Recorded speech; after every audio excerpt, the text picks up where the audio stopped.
Before the pandemic hit India, the country was already witnessing a surge in economic hardship. Unemployment was at 4-decade high. Key indicators signaled a prolonged slowdown and companies were periodically laying off employees since mid 2019. Yes, you heard it right. It is technical recession. It's not just because of the stringent lockdown, but it dates back to 2016 when the government announced the demonetization of 500 and 1000 rupees notes. Today there is job loss and all our savings are depleting. So what are the steps that we can take to survive this?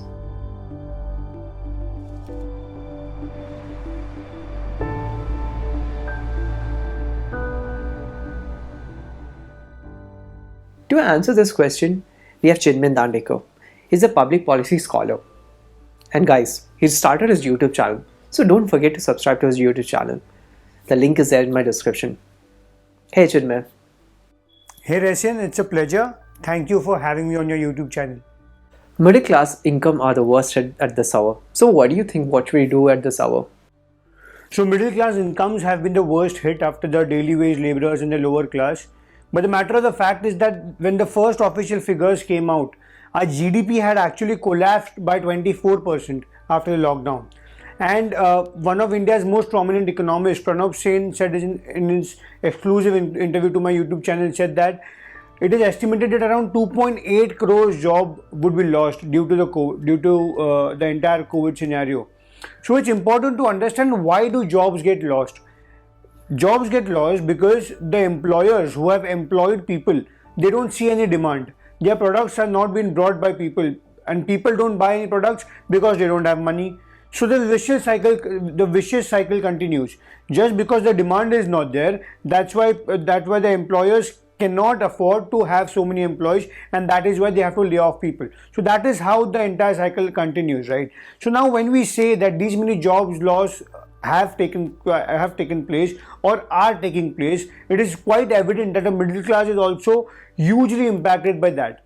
Now, when we say that middle class is impacted, it's very important to understand who exactly the middle class is. So middle class is a very broad term, right? So you have people who have very good spending capacity also in the middle class. Also you have the lower middle class who is just barely surviving, just maybe better than the lower class or the daily wage laborers. So now it's important that the people who have spending capacities should spend, because when they spend, employers feel that there is demand, and then people would be employed more and people would get their jobs back. It's difficult time. People are losing jobs. So how can they survive and what can we do to revive our economy? Now for people who have lost jobs, so especially the youth who doesn't have jobs at this point of time and they belong to the middle class, it's very important for them to understand that they not having job at this point of time is not their mistake, or it's not a failure, it's a setback. And it's a setback caused due to an external reason which is completely out of their control. Right. So a rational thing that they should do at this point of time is focus on their skill sets.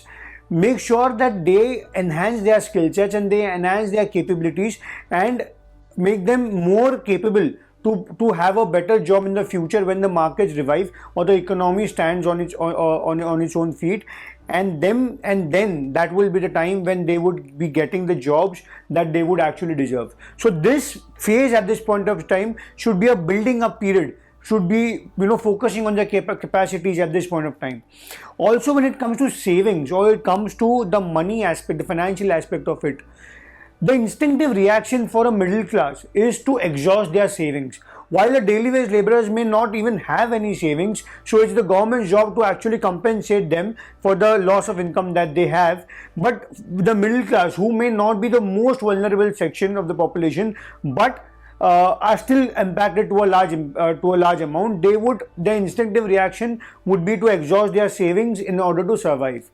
Now they would do this for a few months from now till the time the economy recovers, and at the same time they can focus on their skills. But it's also important to understand the importance of savings, because it's important to plan for the day, plan for the unpredictability in lives, right? So that is why it's important for middle class to be financially more aware, to make sure as to where can they invest their money. Should it be in a mutual fund, should it be on fixed deposit, should it be in shares, or should it be in something else?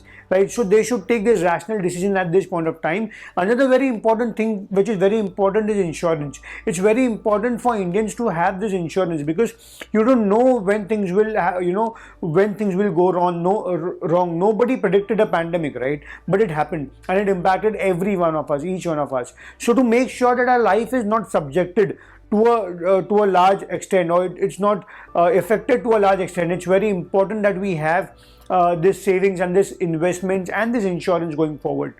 Middle class is obviously the most important pillar when it comes to India's economy, right? Because they are the biggest consumers. It's the broadest class as well. We have the rich, in single digits of India's population.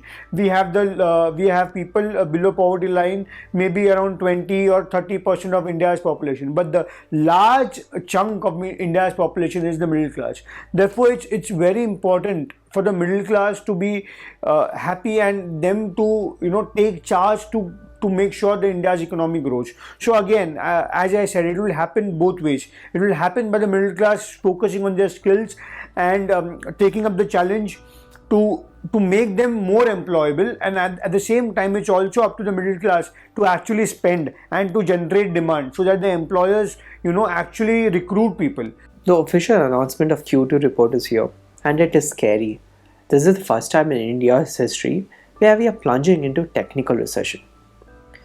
It may not be enough to save India from the tagline of recession, but if you guys are interested in more videos related to savings or investment, then do comment below. Also, don't forget to subscribe to my YouTube channel and do hit that bell icon. Thank you.